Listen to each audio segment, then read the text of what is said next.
எனக்கு சாப்பாடு போடுங்க நீ. அப்பா வரமாட்டேங்கிறாரேப்பா. நான் சாப்பிடுறேன், எனக்கு போட மாட்டீங்களா?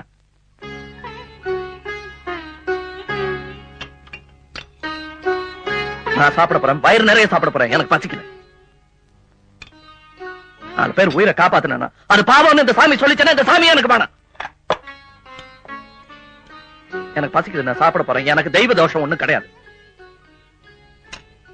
நீங்க பாத்துருக்கீங்களா, ஒரு காக்கா செத்துச்சுன்னா 100 காக்கா சுத்தி பறக்கும். ஒரு மனுஷன் செத்து போனா அதை விட்டுட்டு நாம போய் பாட்டு பாடிட்டு இருக்கணுங்கிறாரு அவரு.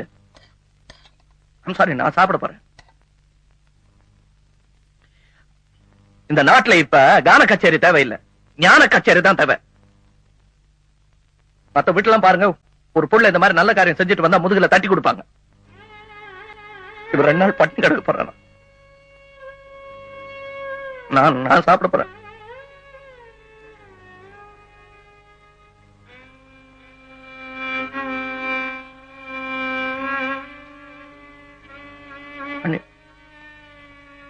நான் செஞ்ச தப்பு இல்லைன்னே.